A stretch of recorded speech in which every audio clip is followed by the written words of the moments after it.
ఆడేవాడు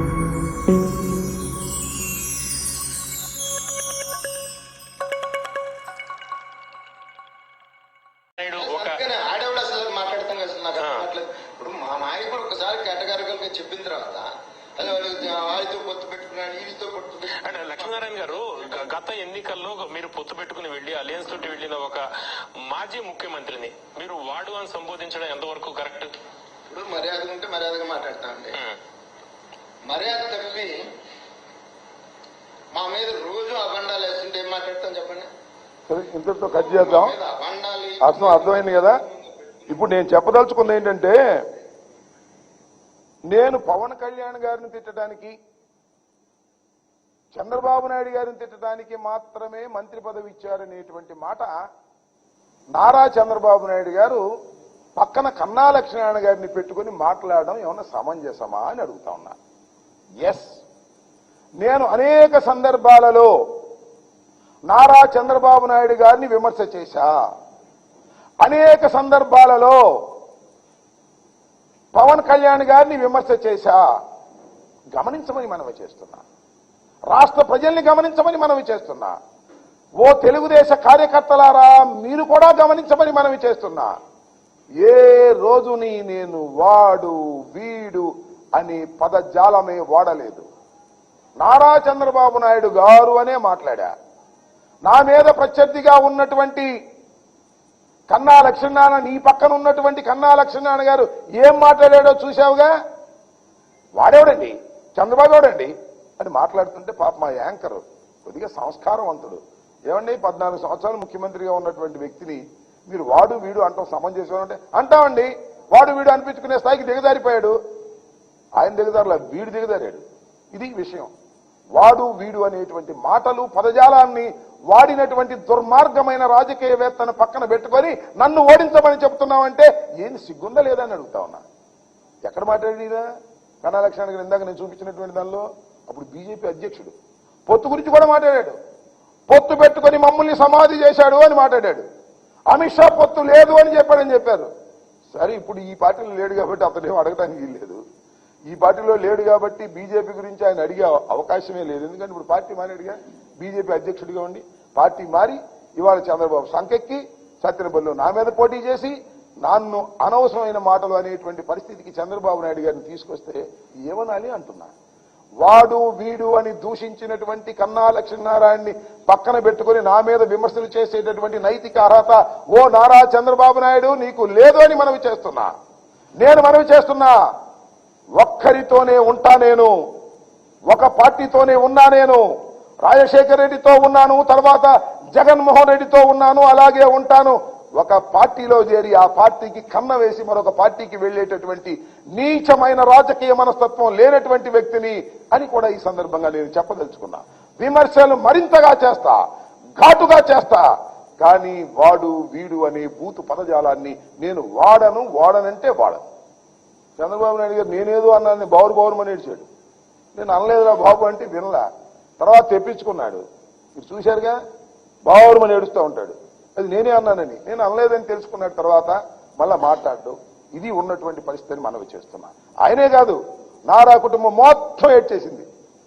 అంతేకాదు నందమూరి కుటుంబం కూడా ఏడ్చేసింది.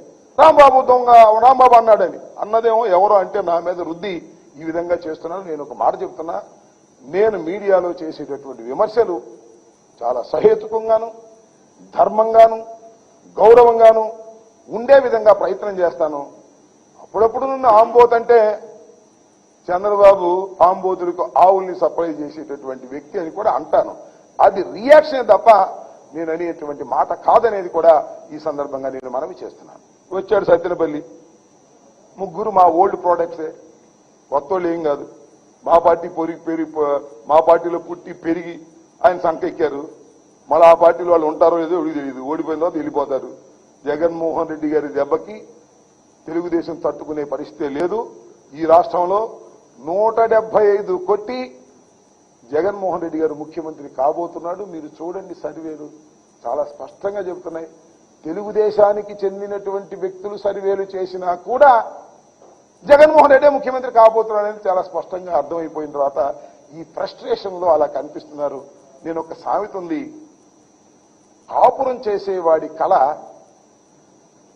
కళ్యాణం అప్పుడు కాళ్ళగోళ్ళు తీస్తారే అప్పుడే తెలిసిపోతారు అనేటువంటి ఒక సామెత ఉంది. నిజంగా ముఖ్యమంత్రి అయ్యేవాడి కళ కోసూలోను సత్తెనపల్లిలోను ఆయనకు వచ్చిన జనాన్ని బట్టే అర్థమైపోతుంది. కుప్పంలో ఆయన గెలవడం కూడా కష్టం. ఇవాళ లోకేష్ చాలా పెద్ద ప్రచారం చేశాడు. ఇది యువగలమని తిరిగాడు. కనపడ్డే మంగళీలోనే ఉన్నాడు. కొంచెం బయటకు వస్తే గెలుస్తాను గెలవను అని భయం. అతను ఓడిపోబోతున్నాడు. ఇక మా బ్రదర్ సంగతి చెప్పాలి. మా కులపాయన పవన్ కళ్యాణ్ గారు పిఠాపురంలో పోటీ చేస్తున్నాడు. 2 రోజులు ప్రచారం చేస్తాడు, 5 రోజులు పడుకుంటాడు. ఎందుకైనా నీకు రాజకీయాలు నాకు అర్థం కాలేదు. జ్వరం వచ్చిందంట, జ్వరం వచ్చి పడుకుంటాడు. 2 రోజులు తిరగగానే జ్వరం వచ్చింది, ఎండగొట్టింది, మళ్ళీ పడుకుంటాడు, హైదరాబాద్ వెళ్తాడు. ఎందుకు మీకు రాజకీయాలు చెప్పండి, నాకు అర్థం కాలేదు. ఆయన అక్కడ లాక్ అయిపోయాడు. రాష్ట్రం అంతా తిరిగే పరిస్థితి లేదు. చంద్రబాబు నాయుడికి తప్పదు కాబట్టి తిరిగేటువంటి ప్రయత్నం చేస్తున్నారు. తిరిగి వచ్చి మా మీద విమర్శలు చేస్తాడు. ఇంకా చాలా విమర్శలు చేశాడు నా మీద. ఉర్దూల దగ్గరంట 100 రూపాయలు 200 కాజేశానంట. అట్లా 10 లక్షలు కాజేశానంట. నేను ఇరిగేషన్ మంత్రిని బాబు, వాటి కోసం కక్కుర్తి పడాల్సిన అవసరం నాకు ఉంటుందా చెప్పమని అడుగుతా ఉన్నా. నా నియోజకవర్గ ప్రజలందరికీ తెలుసు నేను ఎలా ఉంటానో. డబ్బుల కోసం కక్కుర్తి పడేటటువంటి నీచమైన మనస్తత్వం నాకు లేదు లేదు లేదు అనే విషయం తెలుగుదేశం వారిని అడిగినా కూడా చెప్తారు. బ్రదర్, నారా చంద్రబాబు నాయుడు గుర్తుపెట్టుకోమని మనవి చేస్తున్నా. ఆ ఒడ్డిన మహిళ దగ్గర 2,50,000 అయ్యేయడానికి ప్రయత్నం చేశానంట. చాలా సందర్భాల్లో చెప్పా. మళ్ళీ అదే రిపీట్. కింద ఎవడో కాగితం రాస్తాడు, చదువుతుంటాడు చంద్రబాబు. చంద్రబాబు గారు తెలియదు అసలు ఏం జరుగుతుందో ఇక్కడ. కింద ఎవరొక నా మీద కోపం ఉండోడు లెటర్ రాసిస్తే అది చదువుతూ ఉంటాడు. నేను అలా కక్కుర్తి పడేటటువంటి మనస్తత్వం కాదు నాది. నా మీద బురద జల్లాలనేటువంటి ప్రయత్నం చేసిన ఆకాశం మీద ఉమ్మితే ఎవరి మీద పడుతుంది, నీ మీద పడుతుంది. గుర్తుపెట్టుకోమని మనవి చేస్తున్నా. నేను ఈ నియోజకవర్గంలో నన్ను చంద్రబాబు నాయుడు గారు బాగా కక్ష పెట్టాడు. మంచిదే, నాకేం ఐ డోంట్ కేర్.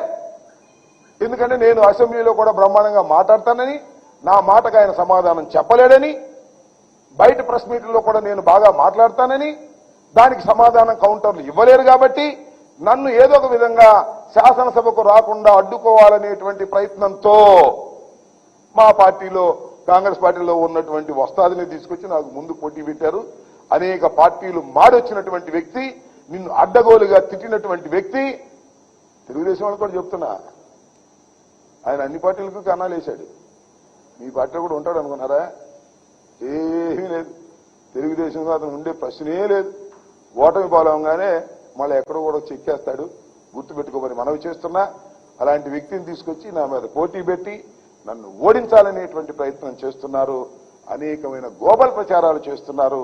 నేను మనవి చేస్తున్నా, ఈ రాష్ట్ర రాజకీయాల్లో జగన్మోహన్ రెడ్డి గారి అండతో నేను 3వసారి పోటీ చేస్తున్నా.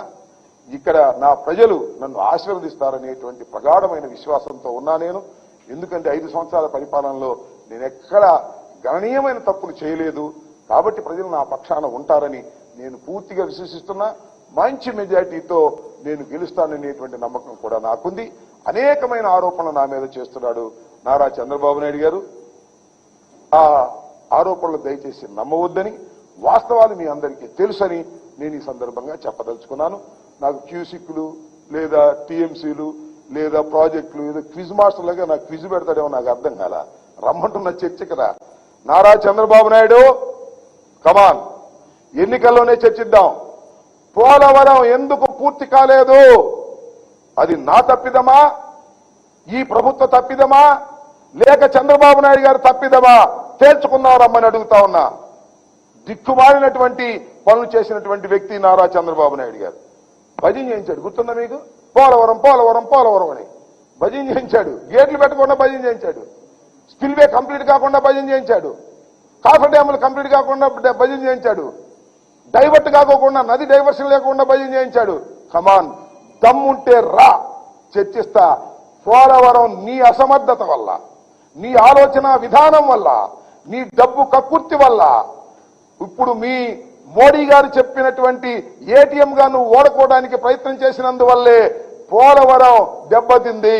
దాన్ని బాగు చేసేటటువంటి ప్రయత్నం చేస్తున్నాం. ఏ క్షణంలోనైనా నారా చంద్రబాబు నాయుడు గారితో సిద్ధంగా ఉన్నా. పోలవరం పూర్తి కాకపోవడానికి ప్రధానమైనటువంటి కారణం నిందితుడు నారా చంద్రబాబు నాయుడు అని మనవి చేస్తున్నాం. అదేమంటే పతితో మాట అంటారు, రాంబాబుకి డ్యాన్స్ వేయటం వచ్చని. మీ పక్కన పవన్ కళ్యాణ్ వేయట్లేదు డ్యాన్సులు సినిమాల్లో డబ్బుల కోసం? నేను డబ్బుల కోసం డ్యాన్స్ చేస్తానా? పండుగ భోగి పండుగ. భోగి పండుగలో నేను ఇవ్వాలే కాదే, ప్రతిసారి 3 సంవత్సరాల నుంచి భోగి మంట వేసి నా సోదరులతో సోదరీమణులతో నృత్యం చేస్తా, ఆనంద తాండవం చేస్తా. దాన్ని పట్టుకుని రాంబాబు డ్యాన్స్ చేస్తాడు, రాంబాబు పండక్కి డ్యాన్స్ చేస్తాను తప్ప పొలిటికల్ గా డ్యాన్స్ చేసే స్వభావం నాకు లేదు. చంద్రబాబు, నువ్వు పొలిటికల్ డాన్సర్వి. కాసేపు మోడీతో డాన్స్ చేస్తావు, కాసేపు సిపిఐ సిపిఎంతో డాన్స్ చేస్తావు, కాసేపు పవన్ కళ్యాణ్తో డాన్స్ చేస్తావు. అన్ని పార్టీలు మారుతూ డాన్స్ చేయించేటటువంటి ఒక డాన్సర్వి, పొలిటికల్ డాన్సర్వి నువ్వు చంద్రబాబు నాయుడు అని మనవి చేస్తున్నా. నేను పండుగకు నా సోదరీమణులతో డాన్స్ చేసి ఆనందపడతాను తప్ప I never political dance. Pawan Kalyan కూడా పొలిటికల్ డాన్స్ చేస్తాడు. కాసేపు పవన్ కళ్యాణ్తో చంద్రబాబుతో డాన్స్ చేస్తాడు, కాసేపు మోడీతో డాన్స్ చేస్తాడు, కాసేపు సింగిల్ గా డాన్స్ చేస్తాడు, ఇటు అటు డాన్స్ చేస్తాడు, వీళ్ళిద్దరి మధ్యన డాన్స్ చేస్తాడు. ఈ రకంగా మీరు డాన్స్ వేసేవాళ్ళు, నేను భోగికి మాత్రమే డాన్స్ వేసేవాడిని. దాన్ని చూసి డాన్స్ చేస్తాడు, మీ మంత్రి డాన్స్ చేస్తాడు. అసలు మంత్రి అంటే ఏమిటో తెలుసా అంటున్నాడు. ఏమో మంత్రి అంటే ఏంటో మాకు తెలియదు, చెప్పు. మీ అబ్బాయికి బాగా తెలిసామో, నీకు మీ అబ్బాయికి. నీకు ముఖ్యమంత్రి ఎలా వచ్చిందో మాకు తెలియదు. మీ మా దగ్గర నుంచి కొట్టే సంగతి ఇవన్నీ చెప్పుకోవాలా? అన్ని రాష్ట్ర ప్రజలకు తెలుసు.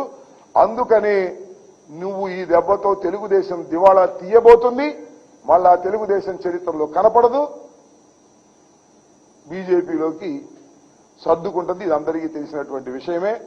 ఈ రాష్ట్ర ఎన్నికల తర్వాత జగన్మోహన్ రెడ్డి గారు ముఖ్యమంత్రి కాబోతున్నారు.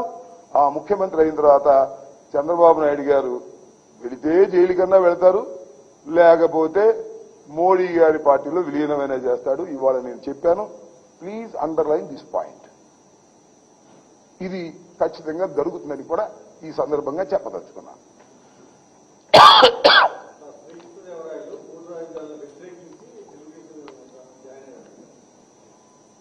శ్రీకృష్ణదేవరాయలు గారు 3 రాజధానులకు వ్యతిరేకించడం వల్ల నేను తెలుగుదేశంలో చేరాను అని చెప్పారని మీరు అంటున్నారు. నేను వినలేదు. నిజమై ఉంటుంది. ఎందుకు స్వామి అంత అబద్ధాలు ఆడతావు? నీకు టికెట్ ఇవ్వలేదనే కదా అక్కడ చేరింది. ఎవడో తెలియదు. ఇది బీసీలకు ఇవ్వాలి. లావు శ్రీకృష్ణదేవరాయలు గారు మీరు వెళ్లి గుంటూరులో పోటీ చేయండి అని చెప్పారు. ఇంతే కారణం. 3 రాజధానుల గురించి ఇప్పుడు మాట్లాడావు నువ్వు వైసీపీలో ఉన్నప్పుడు. అయితే ఏ మాటకు ఆ మాట చెప్పాలి. కన్నా లక్ష్మీనారాయణ గారు చంద్రబాబు గారిని తిట్టాడు కానీ లావు శ్రీకృష్ణదేవరాయలు మాత్రం ఎప్పుడు చంద్రబాబు తిట్లా. అంటే ప్రీ ప్లాన్ గానే ఉండాలన్నమాట. తిడితే మళ్ళీ అక్కడికి వెళ్ళలేమని. ఈ కన్నా లక్ష్మీనారాయణ తిట్టాడు. లావు శ్రీకృష్ణదేవరాయలు వేరే కదా ఆయన, మీకు తెలుసు కదా ఆయన పరిస్థితి ఏంటో. అందువల్ల ఆయన ఎప్పుడు చంద్రబాబుని తిట్టను కూడా తిట్టలా. ఎందుకంటే మళ్ళీ చంద్రబాబు పంచం చేరదాం అనేటువంటి ఆలోచన వాళ్ళకు ఉంది కావని అందుకని తిట్టలేదు. అయ్యా నేను మనవి చేస్తున్నా, లావు శ్రీకృష్ణదేవరాయలు గారు అబద్ధాలు ఆడుతున్నాడు. ఆయన 3 రాజధానుల గురించి కాదు, ఆయన గుంటూరు వెళ్లి పోటీ చేయమన్నందుకే ఆయన సైకిల్ ఎక్కి ఇవాళ ఒక బీసీ మీద పోటీ చేస్తున్నాడు. బీసీకి సీట్ ఇస్తానంటే పార్టీ మారినటువంటి లావు శ్రీకృష్ణదేవరాయలు గారికి బీసీల ఓటు అడిగే హక్కు లేదు.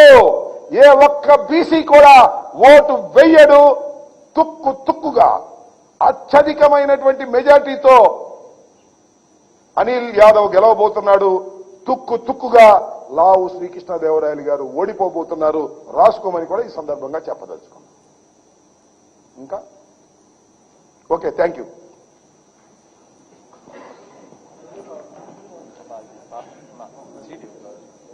ఏంటిది? ఇది ఒక మా శివారెడ్డి గారు ఒక పాట రా మరి పాట వినిపించాలిగా మాకు.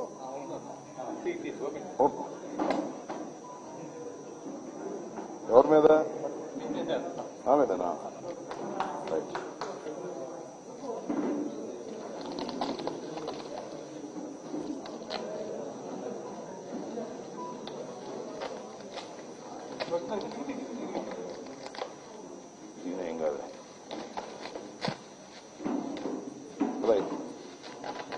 పాట వినిపించండి.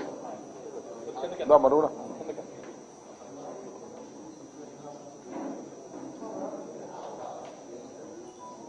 హలో హలో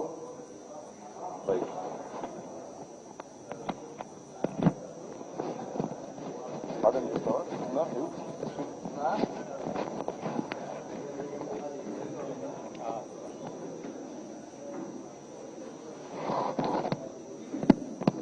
హలో హలో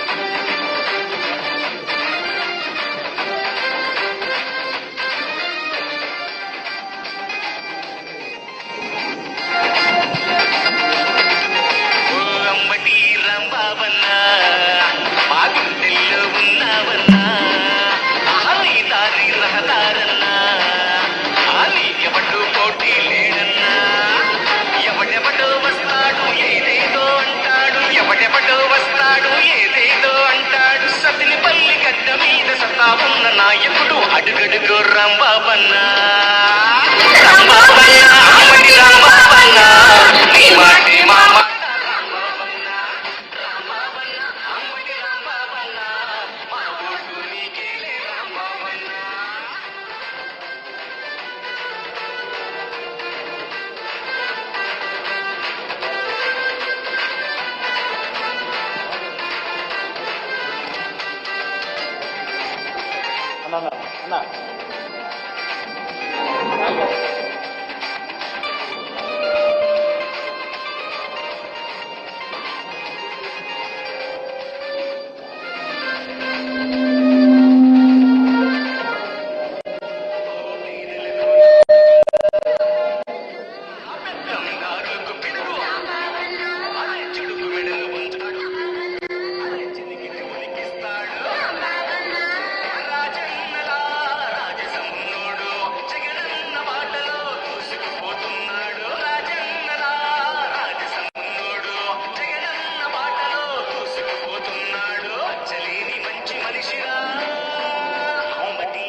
అన్నా